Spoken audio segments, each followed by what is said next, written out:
नमस्कार, मैं जितेंद्र चतुर्वेदी। खुफिया हलकों में एक हलचल बहुत तेज हो चली है। वो ये कि भारत की जो खुफिया एजेंसियां हैं उनके कामकाज का ढर्रा बदल सा गया। क्या उसकी वजह भारत के जेम्स बॉन्ड कहे जाने वाले अजीत डोभाल है? देखिए, यह सवाल नाहक नहीं उठा है, क्योंकि जो चर्चा है वो यही कि अब रा जो है वो मोसाद की तरह व्यवहार करने लगी है। यानी कि अगर दुश्मन कोई है जो विदेशी धरती पर बैठा हुआ है और वो भारत की एकता, अखंडता और संप्रभुता के लिए खतरा है, वो भारत के खिलाफ साजिश रच रहा है, तो उसे निपटाने के लिए वहां कमांडो भेजने की जरूरत नहीं है। उसको नेस्तनाबूद करने के लिए कोई सेना उतारने की जरूरत नहीं है। उसे बड़े आसानी से निपटाया जा सकता है बिना सेना, साजो सामान और कमांडो भेजे हुए। क्यों? क्योंकि ये न्यू इंडिया है और इधर अगर आप कुछ एक महीनों पर नजर डालें तो इस तरह की चीजें दिखाई दे रही हैं। वैसे भी ये हिंदुस्तान है जो तीन तीन स्ट्राइक, दो सर्जिकल स्ट्राइक और एक एयर स्ट्राइक का गवाह रहा।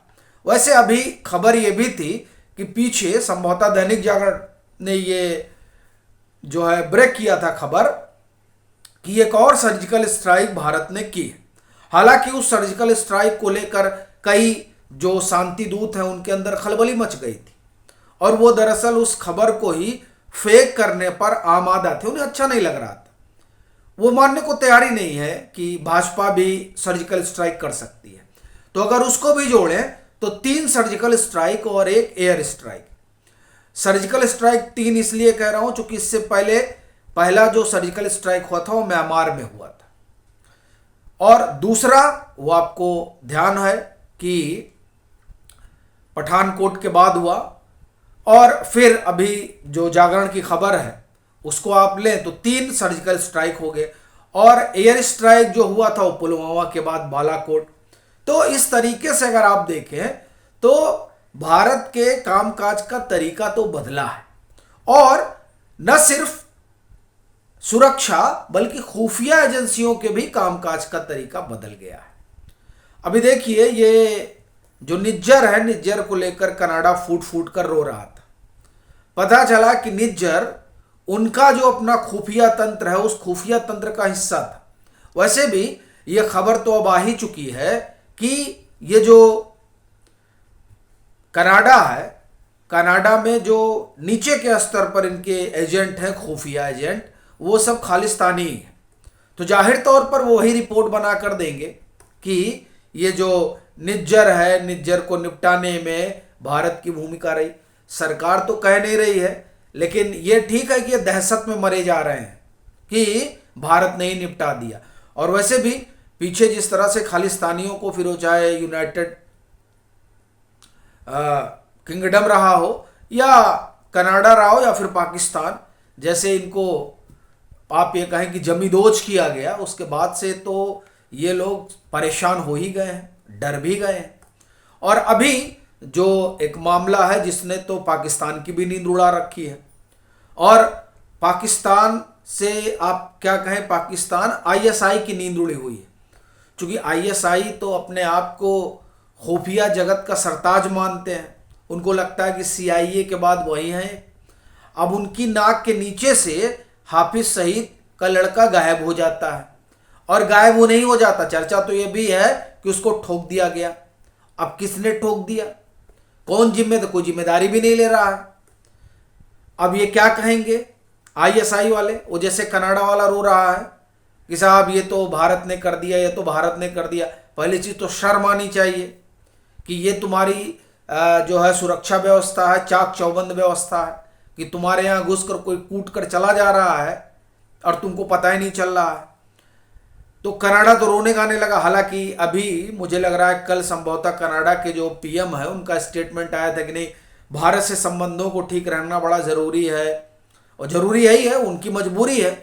अब भारत से संबंध खराब कर लीजिए। भारत से संबंध खराब करके मामला तो तब आगे बढ़ता जब अंतर्राष्ट्रीय बिरादरी कनाडा के साथ खड़ी होती।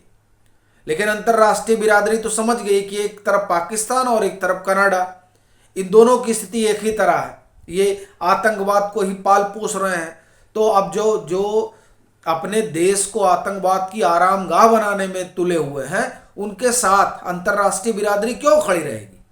अमेरिका तक नहीं खड़ा हो रहा है बगल में, और अमेरिका के लिए तो बड़ा संकट है, चूंकि आप तो उसके नीचे ही हैं। आपके यहाँ कोई गड़बड़ी होगी तो उसका सबसे ज़्यादा असर जो अमेरिका पर ही पड़ेगा। तो इसलिए अमेरिका नहीं चाहता कि इस तरह कोई फितूर वहाँ चले। तो यही कारण है कि जो विकसित देश है, जो इनके मित्र देश हैं, वो सब भी करें कि सुधर जाओ।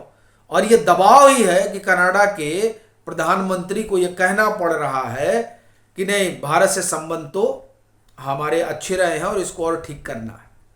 और फिर एस जयशंकर गए, वो कान मरोड़ दिया उन्होंने अंतर्राष्ट्रीय बिरादरी के सामने कि हमको मत आप लोग ज्ञान दीजिए, कनाडा को ज्ञान सिखाइए। अब इसी बीच आप देखिए कि ये हाफिज सईद वाला मसला आ जाता है। अब हाफिज सईद वाले मसले में जो है उनका लड़का निपट गया है। मोस्ट वांटेड जो है वो टेररिस्ट है, 26/11 के आरोपी हैं, जिनको ये पाकिस्तान जो है अपने घर में पाल पोस रहा था। लश्कर का वो कमांडर है।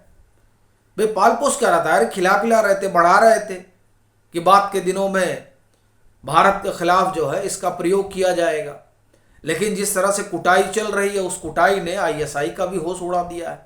उसको भी नहीं समझ में आ रहा है कि किया क्या जाए। अच्छा, रोग आओ आके कि साहब ये रा वालों ने घुस के कूट दिया, यही कहोगे? इससे कितनी अंतर्राष्ट्रीय बेइज्जती होगी कि तुम्हारी एजेंसी है और तुम मानते हो कि तुम्हारी एजेंसी बड़ी फन्ने खा है, और इतनी फन्ने खा है कि रा आया और कूट के चला गया, तुमको मालूम ही नहीं पड़ा।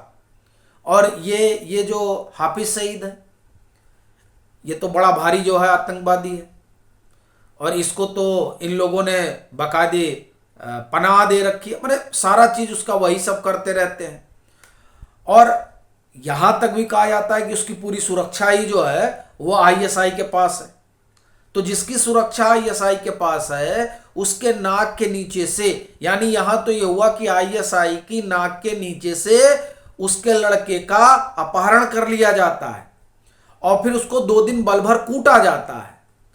और कूटने के बाद बताया गया कि मतलब जो खबर है वो यही है कि देख दाख के उसको लग रहा बहुत मारे हैं, बल भर कूटे हैं सब। और कूटने के बाद उसको जो है कहे अब चलो, अब तुम्हारा काम खत्म, अब जमींदोज हो जाओ। तुम्हारे जो अब्बा जान है उन्होंने इस तरह की बहुत चीजें की हैं। तो अब उन लोगों को क्या पता नहीं है कि नहीं है, लेकिन अपने इधर तो चलता ही है कि बाड़े पूत पिता के कर में और खेती उपजे अपने धर में।